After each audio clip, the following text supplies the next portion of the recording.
Good morning, good afternoon, and good evening, and welcome to the Carla Murphy Show, Uniquely Different. We are so excited to have you here today with us. We're in for a jam-packed show. You're going to be encouraged, educated, and enlightened.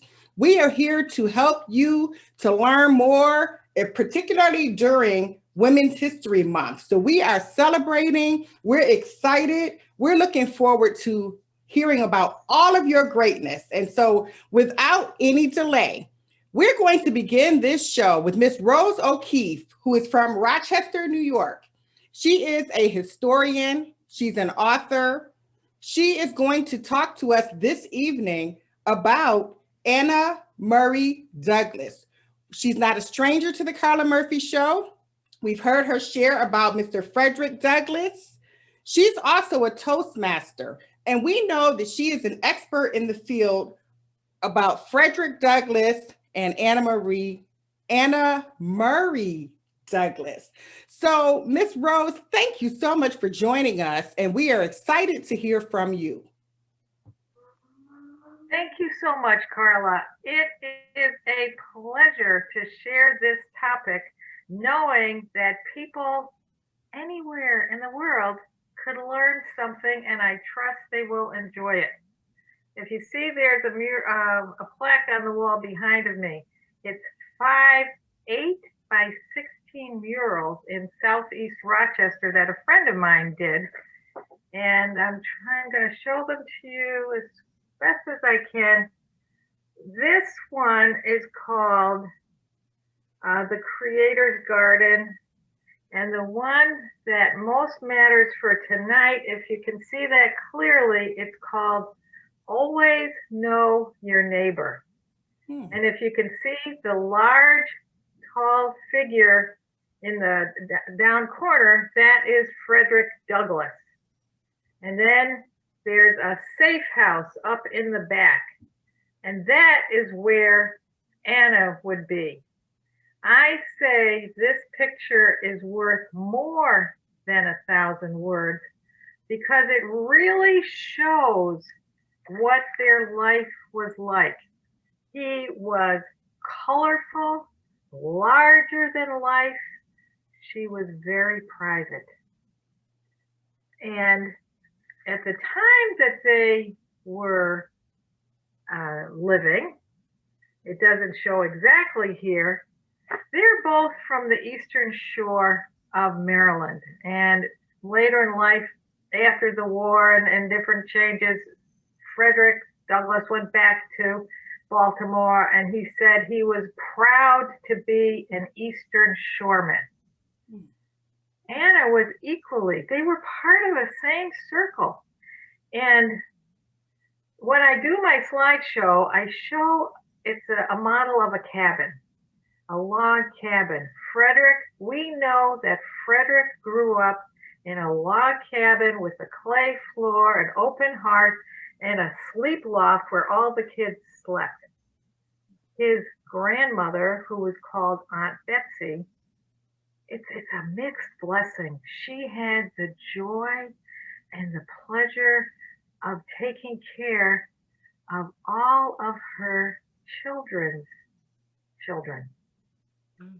And she kept them with her safe in this modest cabin in the backwoods by Tuckahoe Creek. Slave kids didn't get clothes. They got a toe sack shirt. They got 1 or 2 a year. When it wore out, they went naked. No shoes, socks, underwear, anything. But Aunt Betsy made sure that all the children in her care were well fed. And more than that, they were loved. They were loved. And in his second autobiography, which I prefer to the first one, Douglass says, I had a happy childhood. I went, what? How can you say that? Because he didn't know what was coming. He was free in the backwoods with all these siblings and cousins. They had all day to goof around in the swamps and go down to the corn mill and all this stuff, not knowing what lay ahead. He was an innocent boy. He was happy. He was intelligent. He was loved. We don't know any of that about Anna Murray Douglas. We know that there were 13 children. She's the 10th of 13. And I'm guessing that they lived in the same kind of cabin. I don't know. But they're from the Eastern Shore. They're part of that extended community. They could have met possibly there was a huge, and there's so many myths about slavery. There's so many truths, but one is that there was a vast slave economy where the Black community sold to their own, and the money or the barter that they made, they kept. Aunt Betsy was an accomplished, skilled midwife. She got paid for her services all around the plantation. What we do know is that when Freddie was a boy, he was sent to Baltimore to take care of this woman's 2-year-old. She was expecting another, and the woman, God bless her, did not grow up in a family that had slaves. So she didn't know anything about it. She was Methodist. She thought slavery was wrong. For the first time in his life, Freddie had dinner with the family in the kitchen, sitting at a table. He actually wore clothes for the first time in his life. He slept on a mattress that had a cover and a blanket for the first time in his life when he went to Baltimore at age 8. We don't get to know anything about Anna. We do know that in 1830s, early 30s, it seems her mom had a cook shop in Baltimore. And by the time Anna went to Baltimore, when she was 16, 17, she was working as a domestic. Now, there's a lot of ways of saying it, but back then there was what we would call trash talk about women who worked outside the home. Virtuous women were supposed to stay home and mind the hearth. And anybody who worked out of this house was considered trash, worse than trash. And what are you saying, Brenda? And if your skin color also defined the way people thought of you. And Frederick was light-skinned. He was favored from the time he was a boy. He was also an avid learner. And from the time that he got to Baltimore, and the nice mom taught him letters when she was teaching her own son, and then her husband found out and had a fit. He caught on. He did everything he could his entire childhood after that to learn how to read and write on the sly. Anna, on the other hand, we don't get to know, but she, the one reason I got into this is because I had it up to here with people saying, oh, she couldn't read. There was so much more to her than that. Please, people, Douglas had the verbal, linguistic, oral skills. Anna could play music by ear. She introduced him to the fiddle. I've read books that said, oh, Frederick never could have learned all those middle-class ways from her. Wrong. She was a highly skilled domestic in a middle-class white family that in those days got status because they had a live-in servant. She was it. She was the model poster child of the proper domestic. She was an excellent cook. Apparently she had a calculator in her head. She was the bookkeeper once they got married, but she was the one who did all the counting and the numbers and all of that stuff. So I actually wrote it down to make sure I said it right. He could be labeled as having excellent reading, writing, speaking, and auditory skills, while she would be labeled as an excellent hands-on learner, mathematician, and auditory musician. She was as competent as he was in different ways in a time when you did not have to know how to read, to make butter, to sew clothes, to do all the domestic things that are taken for granted that, oh gee whiz, are mostly often done by women. And that is I have a soapbox that's about 10 feet tall about the things that women do that they don't get credit for. Anna would not only be on that soapbox right next to me, she'd be standing taller. She was as competent a woman as you could find, and she was constantly devalued because, oh dear, she was dark skinned. She was not considered as attractive as he was. Please, people, we are getting past this, aren't we? Yes, we are. That's why I'm here today. And thank you for giving me a chance to share something that means a lot to me. Thank you so much, Miss Rose. That was very informative, and you did an amazing job sharing about Miss Anna Murray Douglas. So thank you so much for joining us this evening. We appreciate you. Next up, we have a dynamic couple that is here with us. They are Mr. Lamarr and Mrs. Sabria Smith. Sabria Laila Smith. Did I get that right? All right. You got it. There you go. There you go. I practiced it. We know them as agents of change. They're trailblazers. They are definitely community minded. We know that Mrs. Sabria is not a stranger to the Carla Murphy Show. For certainly, we've introduced her in the past. We know both of them to be clinical administrative coordinators. We know Mrs. Sabria to be a professional mistress of ceremony. She believes in sisterhood. She's wearing those colors tonight. And she actually serves as the board of director. She has a group, Purpose and Praise by Sabria, which blesses me every single day. We have her husband, Mr. Lamarr Smith. He is actually a health advocate. He is a health advisor, a resolution expert, and they work in the field of clinical coordination. They both love sports. They love brotherhood and sisterhood. And we know them to be community friends. So they're going to talk to us this evening and share with us about Western New York Community Bulletin Board, which is a Facebook group that is absolutely phenomenal and amazing, with over 15,000 members in the group. So this evening, we are honored to have you with us to talk to us about Western New York Community Bulletin Board. So Mr. Lamarr and Mrs. Sabria, welcome to the show. Thank you for having us. Thank you so much. Absolutely. Thank you. So again, my name is Sabria Laila Smith, and I am happy to be here with my husband, Lamarr Smith. And first of all, I am so proud. Miss Murphy here, she really did her research. And she even got the amount of people in the group correct. So I love that. That really does warm my heart, like really it does.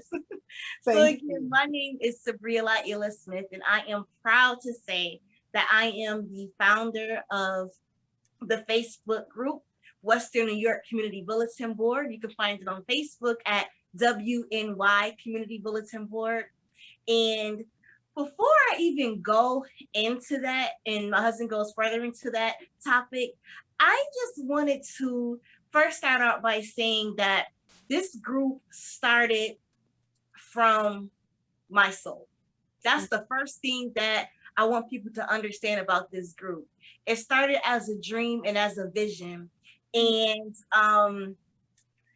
one of the things I want you to understand is that if you have a dream, if you have a vision, go for it. You never know what you're gonna get from that. So go for it. Go for your dreams. Go to reach your goals. This group, connecting people, having people understand about community events and news and each other's businesses was something that I had in my mind for a long time. The reason being was because when I wanted to know about something, I would have to go to this group and that group and call this person and call that person. try to screenshot things to remember things. And I'm like, we need a place where we could talk and really remember and know about different events and learn about different businesses and things like that. So one night I was sitting on my couch and I just decided to go ahead, go for it, and launch it. And honestly, my goal started small. And I said, you know what? If I could just get maybe 500 people, that would be amazing. I'll be happy. Wow. Then, oh, what? I got the 500. You know, if I get 1,000 people, that's awesome. Then I got a little bit more confident and I said, you know what? If I get to 5,000, that's going to make me happy and that's going to be it. But let's talk about God and let's talk about how God moves and let's talk about how he can take your dream and your vision and make it bigger than you can even ever imagine if you continue to walk in faith, walk in truth, and walk in obedience. So now 6 years later, we're at 15,000 people. And that comes from the work that I put into it, the work that my husband puts into it, the hours that he puts into it. That goes to all of the moderators that work hard to keep this group. And honestly, it comes from God, honestly. And it's a blessing. And I'm so proud that people throughout Western New York, Buffalo and Rochester and Niagara Falls really support and post and really share their thoughts and ideas in this group. So the goal is to promote African American news, events, and businesses. And we have done that over the past 6 years. And what I know for a fact is that because of this group, people have been able to network with each other.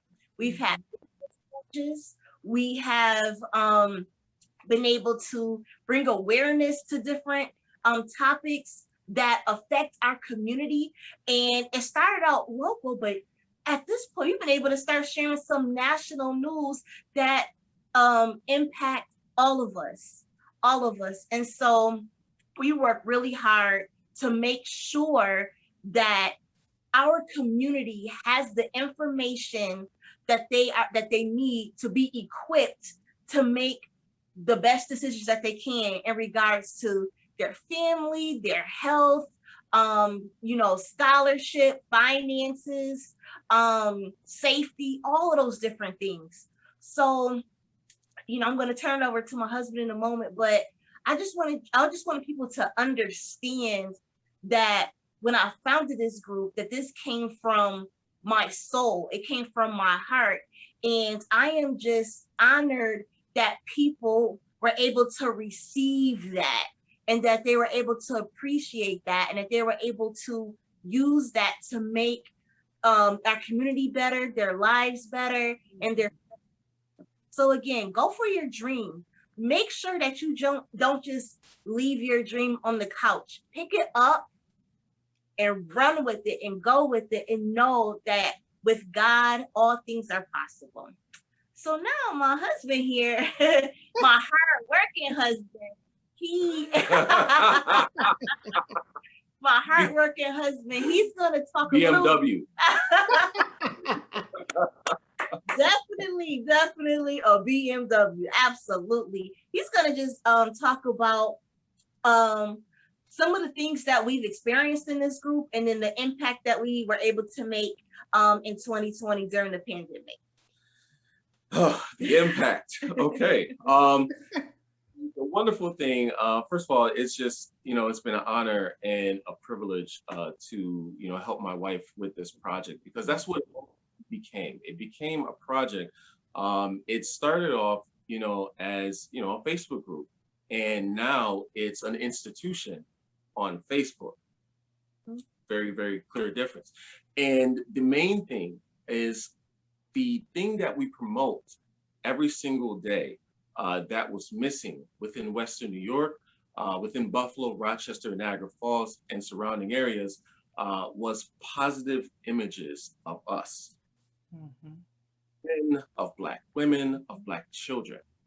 So the Western New York Community Bulletin Board evolved into an echo chamber and a series of mirrors that no matter where you are in your day, you can look up and see yourself in glorious, beautiful, divine light that is you as a Black person.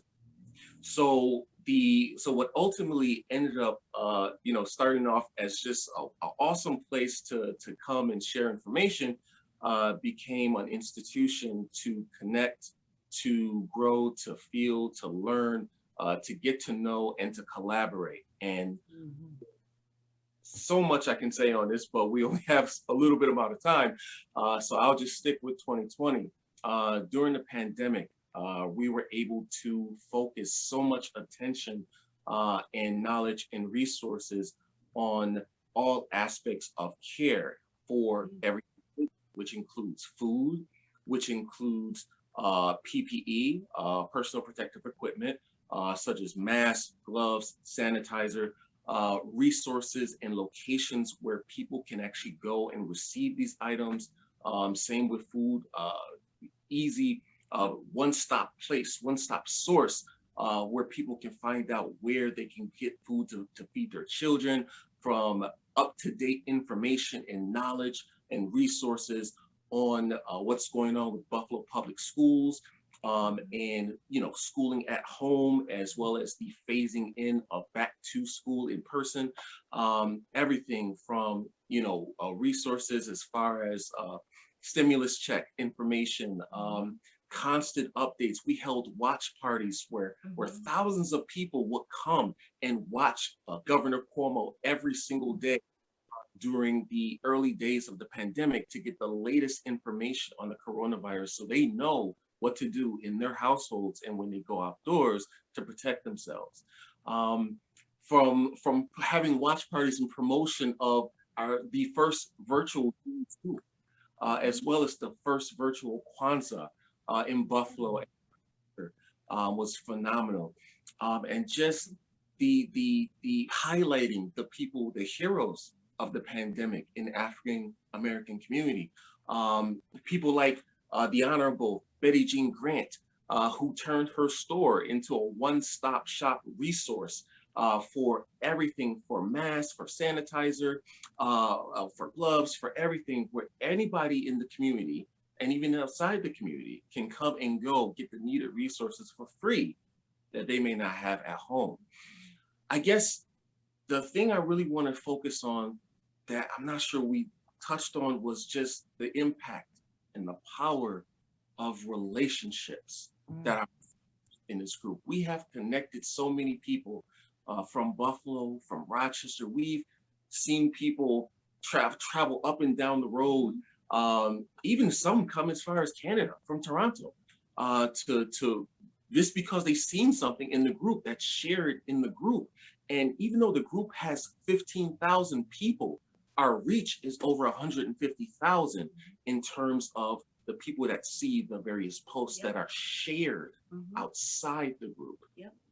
So to be able to touch everyone, and for everyone to be able to touch each other in a real time, powerful way, is amazing, and who could forget the 2020, George, and even our sister Breonna Taylor. Who can forget all of the moments that took place in Rochester and in Buffalo, New York, were live streamed and held in watch parties in our group, and thousands of people were informed in real time. And relationships, I speak of relationships because relationships run the world. And the way we've connected people and the way people reach out to us wherever we are, we live in Buffalo. No matter where we go, people ask us for things. They for our opinions, for ideas. They invite us places. They're just, it's wonderful. But that's not even the important thing. The important thing is the impact and the power that this group, that is a community, each other, And that relationship building is the most powerful impact that we've had on Buffalo and that this group has had on Buffalo. And we thank our moderators and we thank the people because none of this could happen without the people. And we look forward to another 6 years. We look forward to expanding off into the future. And we want to thank you for having us today and allowing us to speak on. I just want to just say again, thank you so much, everybody who participates in this group. First of all, thank you for sharing posts. Thank you for inviting your friends. It's constant people inviting their friends. Thank you for launching your businesses. Thank you for sharing your ideas. Thank you for posting news. Thank you. Thank you so much for doing that. And I always say, whenever I can, network, build, grow. Network, build, grow. And I'll just end by saying network, build, grow, but continue to walk in faith and continue to be proud of who you are. And again, the group is Western New York. I'm gonna say that slower, sometimes I talk so fast. Western New York Community Bulletin Board. And you can find that at WNY Community Bulletin Board on Facebook. Thank you. The #1 group for African American business, events, and news. I love it. Thank you so very much for taking the time to come and share. And thank you for being supporters of the Carla Murphy Show. For truly, both of you are uniquely different. And we are just so honored and happy for the partnership. And as we all grow, we look forward to growing together. And so continue in your greatness, continue to start things that matter, and continue just to walk in the faith and on the journey that the Lord has given to you. So I am so grateful for you. I pray that you have a wonderful, wonderful day. And I am looking forward to the next steps with Mr. Lamarr and Ms. Sabria Smith. Thank you so much. Thank you. Blessings. Blessings to you. I am so happy that there are young people who have a desire to start business. They have a desire to grow, earn, and learn.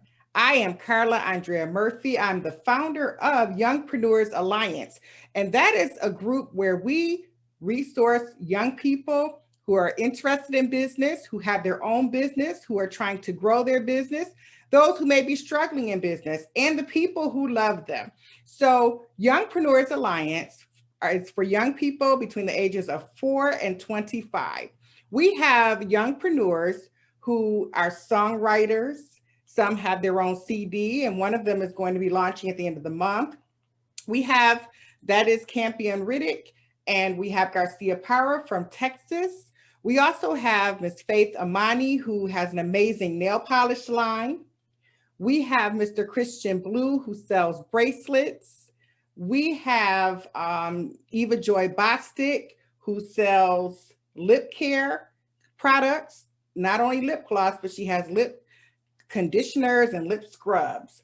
We also have Miss Brianna from Rochester. We have a nice group of young people who are working very hard to build their businesses and to create legacies for their families. And so the Carla Murphy Show, we support 100% youngpreneurs. We have book authors, and we just have so much more. So if you're looking to join a group that can help you with your youngpreneurs, please let us know. Area code 716-553-3109, or you can email me, Carla Murphy, uniquelydifferent@gmail.com.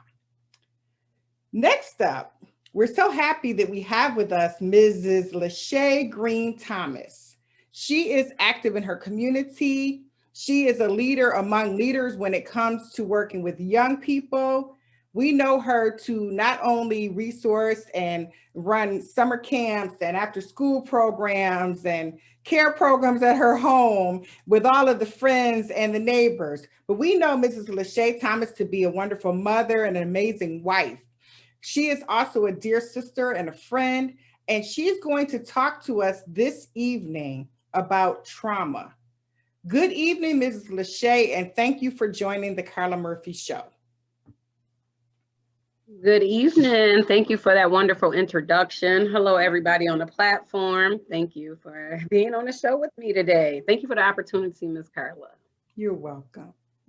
When it comes to trauma, you think of different types of trauma. And if you think about your childhood or even adulthood, the different type of traumas that you have experienced. And in today's age, it's becoming more evident in our young people. It does not matter the age, the race, the creed, or anything of that nature. Trauma can hit from all sides and angles, up, down, and all around. I don't care how grounded you are, how rooted you are. Trauma still comes to your doorstep, and you need, it's just what you do when it comes. So when I look up the word trauma, it says a deeply distressed or disturbing experience, a personal trauma like the death of a child, the death of a loved one, a parent, the death of a sibling, the death of a close friend, or your favorite aunt or your favorite uncle, or the death of a neighbor and you have a great relationship with them. That can be a traumatic experience if it's not handled correctly, and if you don't take care of it properly and talk to who you need to talk to, or pray to who you pray to, because we all have a God who's above all, and how you choose to serve your God is up to you. But I know for me, it's mine that sit above and up on high. When you think of trauma, the words, the synonyms that comes up is torment, agony, suffering, pain, anguish, misery, distress, heartbreak, affliction, wretchedness, woe, hell, purgatory, excruciating. So you think about the pain and things of that. Emotional shock following a stressful event or a physical injury, which may be associated with physical shock and sometimes lead to long-term nauseousness and illness. You think about if somebody's in a car accident or somebody's on a job and they suffer from different traumas. So injury, damage, hurt, wounds, soreness, bruise, cuts, lacerations, and abrasions, and contusions. Those are all different types of experience where people can suffer from trauma. And as I think about trauma, I think about the ACEs. Working with young people, as Ms. Carla said, we talk about ACEs and they say, whoa, ACEs, what is that? What is a term used for adverse childhood experiences? And adverse childhood experience can become adverse adulthood experience if they're not dealt with head on. Oftentimes we're working with young people or working with people, period, especially our young men. As a mother of 3 boys, boys are normally told not to cry. Boys don't cry. Boys are strong. You are not supposed to cry. What you crying for? Get your stuff up off the ground. But then those boys turn into men.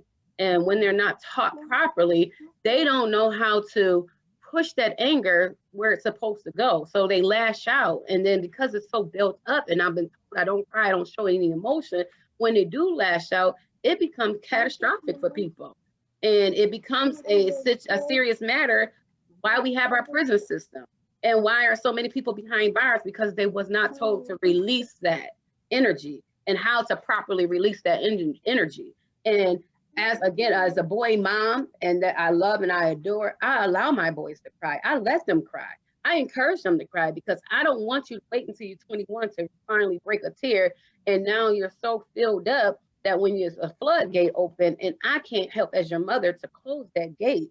And I don't care how much praying you do and how much fasting you do, if you do not allow that child to grow and teach them properly, you did it for nothing. So you just got to make sure you give them the tools that they need to get by in this world. So when I talk about adverse childhood experience and I look up the term, it comes from the Center for Disease Control and Research, which shows a correlation between childhood trauma and health outcomes.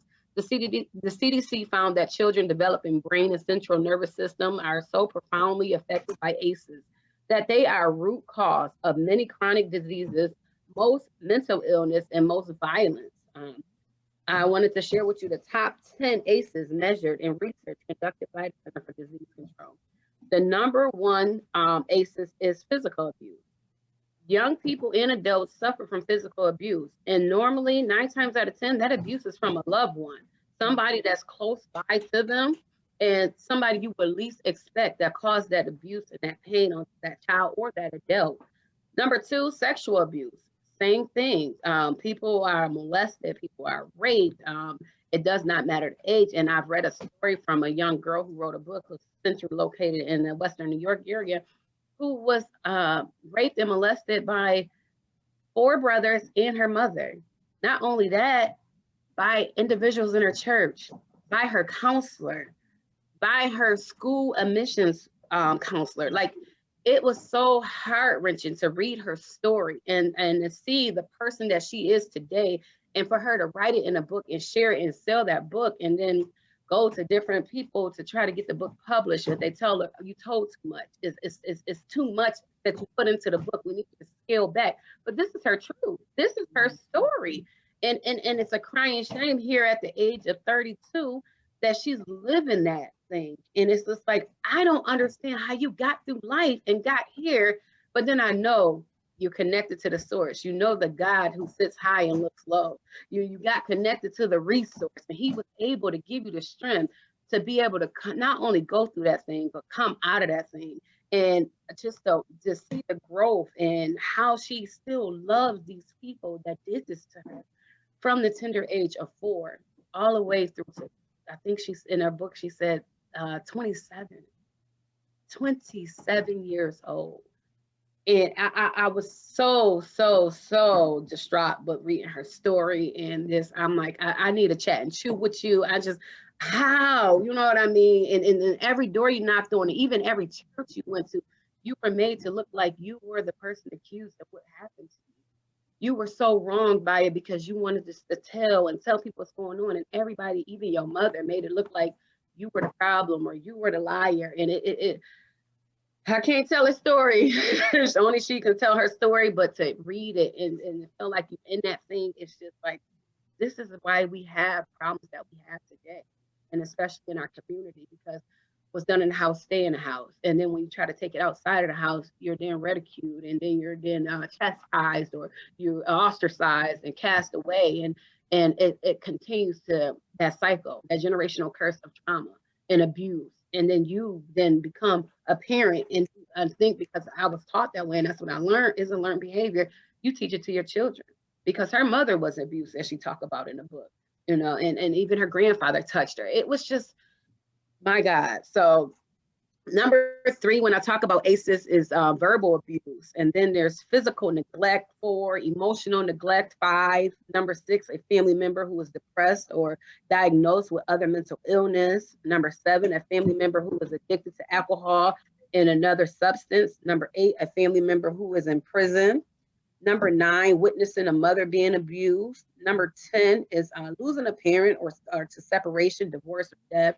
As you know, with the prison system, and parents are ripped from houses, the police will come in and do a raid in the house and tear a child away from their parent, and you will take a child to a room and say it'll be okay. That's the wrong thing to say to a child, because you don't know if it'll be okay. You don't know what the charges is. You don't know what the jury's gonna find guilty or not guilty. You don't know what the judge ruling gonna be. So that's the worst thing you could tell a child, that things are gonna be okay, when you really don't know what that outcome is going to be. You will pray, you hope it's going to be okay, and you try to soothe them. But in all actuality, you don't know what the tapes say. You don't know what that video say, and you don't know what that person is being charged with. So the thing you can at least tell a child is, you know what I mean? Let's hope for the best. Let's hope that it'll be okay. And this is how you can get through it. If you're a writer, write. If you're a singer, sing. If you want to listen to music, this is what gets me through when I'm going through. If you are a person that loves church and you love that atmosphere and that vibe, here's a service that you can join. This church has an open ministry on these days and that day. And surround yourself around people that can encourage you and push you and help you get to that next level. It talks about what helps. So creative healing arts are effective resources for healing. Research has demonstrated the effectiveness of those methods and their impact on the brain, nervous system, and their long-term impact on fostering resilience. Since children learn primarily from experience and play, these actions-oriented therapies that have the ability to heal more quickly than traditional talk therapy alone. The National Center for Complementary and Alternative Medicine, NCCAM, supports that many expensive therapists can change in mood and stress disorder well, or as improve health outcomes. These resources, although not new, are still relatively unavailable to children due to the lack of resources and unfunded programs. So we have to begin to teach ourselves and begin to like the Bible says, study to show yourself approved. So pick up a book, begin to read the things that's around you so you can help those that come before you that are hurting and help them, be a resource for them. And so that they can pour out to you and you cannot carry that thing, but help them get rid of that thing. I talk to children and I do a lot of circles with children and young people and even adults, because in order to work with kids, you have to have adults in the room. You have to have ratios and things of that nature. So we do circles, and our circles, I would say LOL. And when you hear LOL, is laugh out loud for most of us that's tech savvy and do the talk, but mine is love out loud. So you love is the action word. So when you LOL, you love on me and you show me that you love me. So, and then you say SMH, and most of you might know that's shaking my head, but no, share my history, share your story, tell the people I've been there, I've been where you've been, and this is how I got out. And then most people IDK, no, I do know. So it's no longer I don't know. I do know what you're talking about, because we're putting our stuff up under a rug. We're not sweeping it under the rug no more. They had to dance out the dab and everybody dabbing. So I'm do above and beyond. So if we're going to dab, we're going to make sure we have an acronym, and that's to do above and beyond. TLC, most say tender love and care. No, we're teaching love and we're showing how that we care. LMBO, laughing my butt off. Nope, I'm learning my butt off or loving my butt off to the person that come before me. LMAO, and I say leave my attitude off. So we're not coming in with our attitude. We're leaving it at the door. JK, just kind, be kind. KISS, keep impacting student success. TTM, train their mind. HMU, hold me up, hold me accountable, hold me up in prayer, hold me up to the standards, hold me accountable, and also hold me up to the bargain. My word is my bond. And then the last one I'm gonna say, DLM, do a little more. We each can do a little more. Have you met your mark today? Have I gave that hug? You look great. I love you. Have I told somebody that you are doing an awesome job? You are doing a superb job? If I didn't, let's start today, because we have to be the change we want to see in the world. And it starts with us. And that's what I have on track. That's awesome. Outstanding. Oh, that really made me feel that I don't even have the words to describe. That was absolutely outstanding, Miss Leshay. And I know from whence we both have come and how we've traveled the road together with working with children. And certainly that was a powerful, powerful lesson that you shared today with us that can encourage not only the students that we serve, but also us as the leaders. And so thank you so much for sharing with us today on the Carla Murphy Show. Fine, outstanding job. Thank you. Next up, we're going to hear from our producer, Ms. Brenda Billups is going to come forward with a commercial about Toastmasters.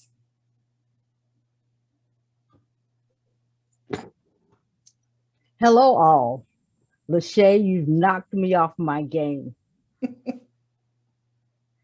I'm supposed to be ready, but I got so into what you were saying and those last things about these initials that we use that I don't know, but trying to learn, you actually put emphasis on those. Toastmasters is an international organization teaching public speaking and leadership. We have over 102 clubs in District 65. District 65 is part of Regional 9, and we extend from Binghamton, New York to Niagara Falls, New York. We also have youth leadership programs. If you would like to learn more about Toastmasters, please Google www.toastmasters.org and find a club in your area. Rose O'Keefe and I belong to the Frederick Douglass Club. She represents it very well. We also, I do belong to Sylvester Anderson Voices to Be Heard. We would love to hear from you. We are in the process of organizing our annual conference that will take place April 23rd, 24th, and 25th. If you like to see how we operate, please. We're online now, so contact us. 585-683-9793, 585-683-9793, or billups@frontiernet.net. That's billups@frontiernet.net. We would like to introduce you to public speaking and leadership. Thank you, Carla Murphy, for having us on your show again. Thank you so much, Miss Brenda. And thank you, Miss Rose, for sharing with us. We're very excited, and we always hear some amazing tips that we can apply to our lives from these awesome Toastmasters. So thank you. As we move into this next segment, I've waited with great anticipation. I know that we're all going to be blessed.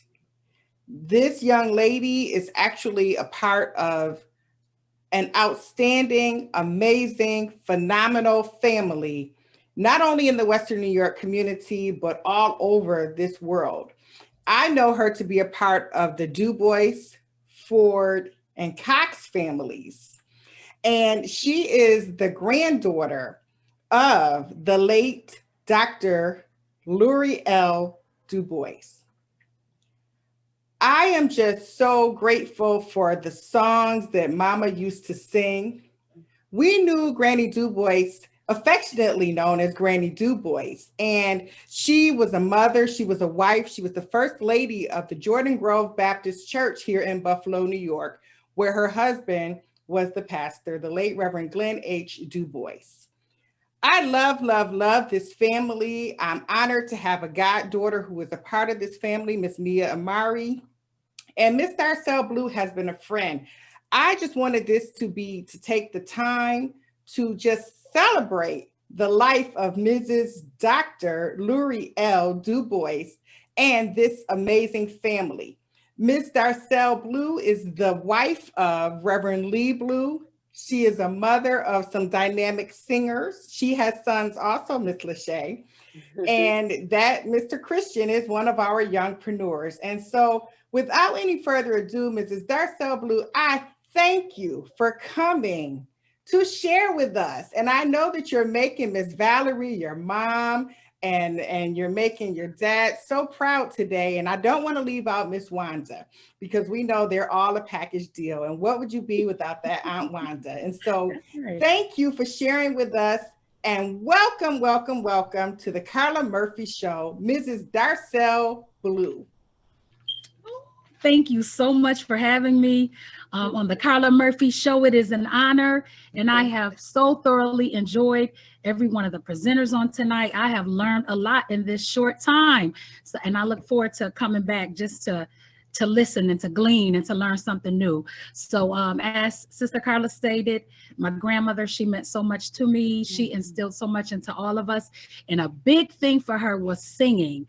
And she was very known in this area for singing. And I just have a medley of some of her many songs. Yeah. I was talking to my mom trying to get, remember some of my grandmother's songs, and she was naming all of these songs my grandmother used to do before my time.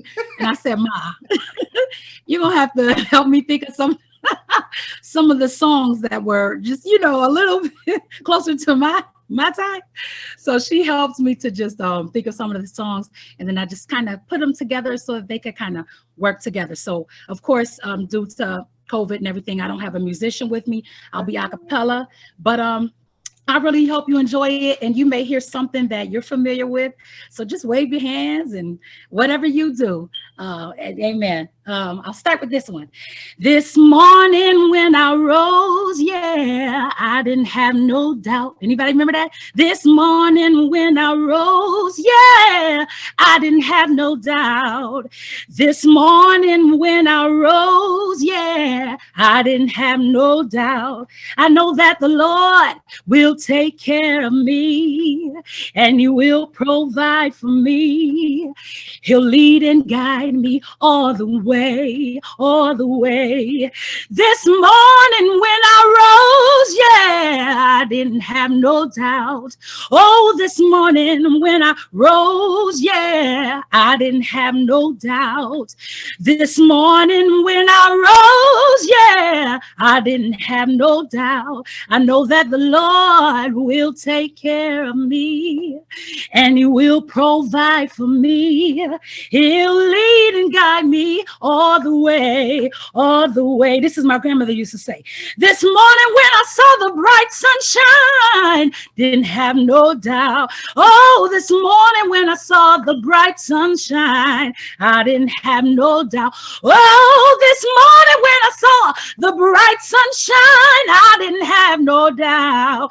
I know the Lord will take care of me. I know the Lord will provide for me. The Lord will lead and guide me all the way. And she would do this. I felt like singing. Felt like singing. I felt like praying. Felt like praying. I felt like running. Felt like running. I felt like shouting. Felt like shouting. I know the Lord will take care of me and he will provide for me. The Lord will lead and guide me all the way. Yes, all the way. And another one she would say is, Lord, don't move the mountain, but give me the strength to climb.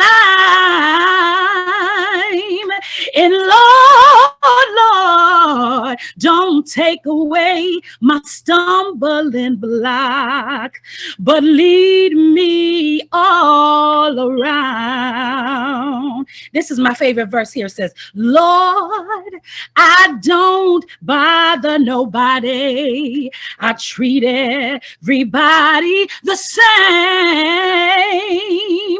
but every time I turn my back, they scandalize my name. Oh, Lord, oh, Lord, don't move the mountain, but give me the strength to climb. And Lord, don't take away my stumbling block, but lead me all around. And this is another one of hers, because I need Jesus on my journey, Jesus on my journey, as I walk,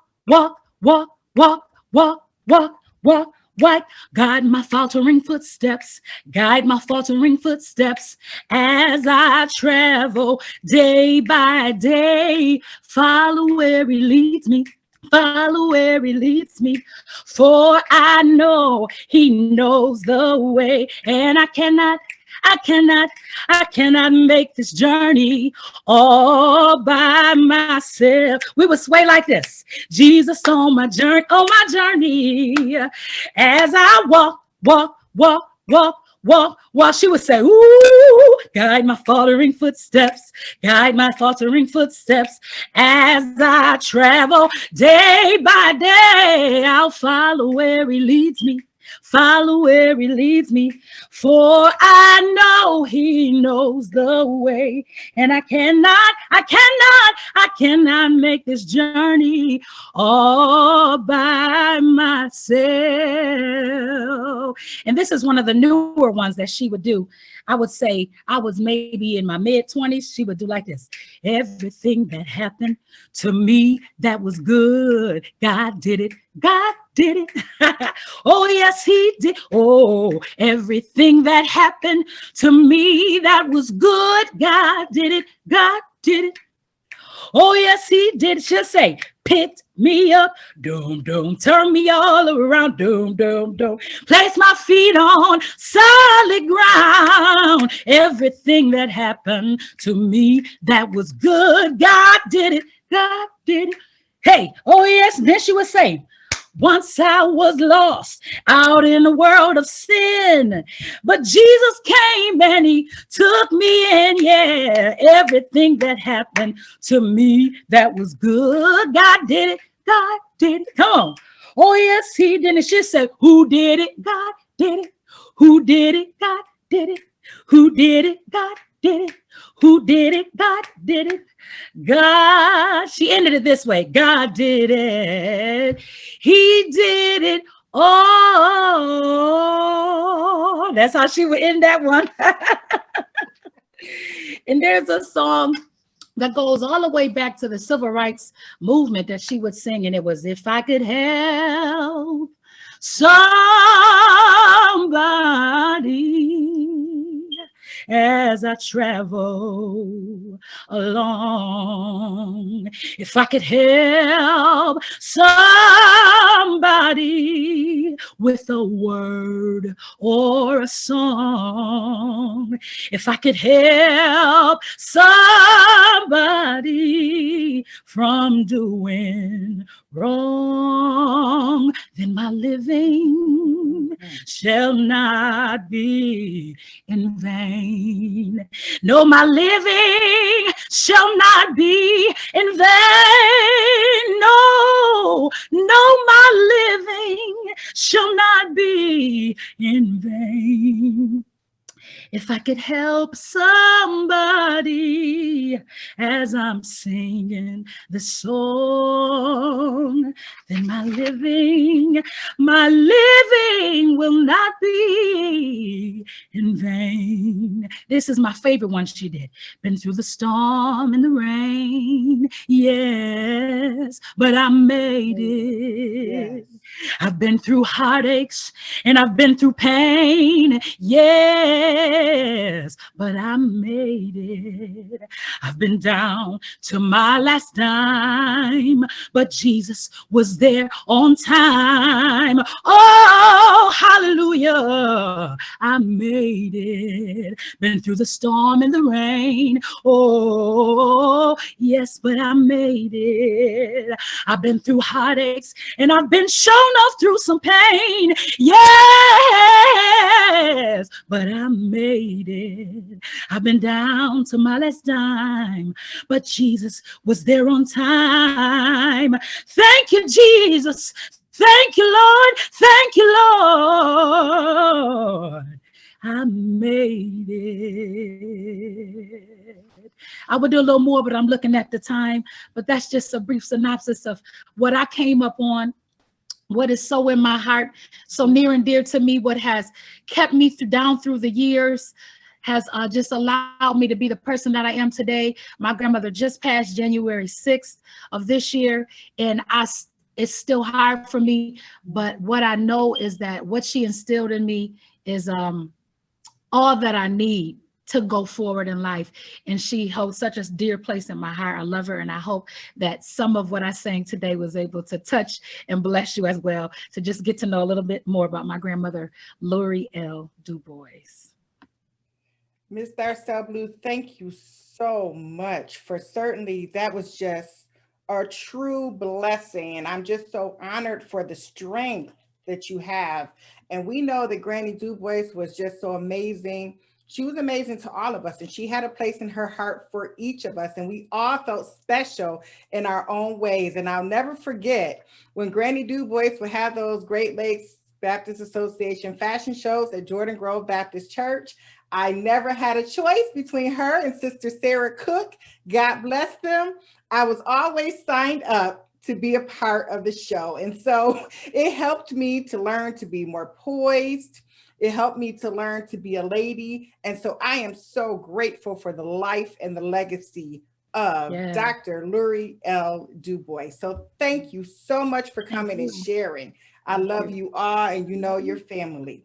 So we look forward to growing, earning, and learning together with you.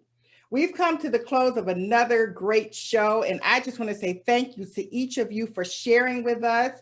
I thank you for sacrificing your time to help people along the way.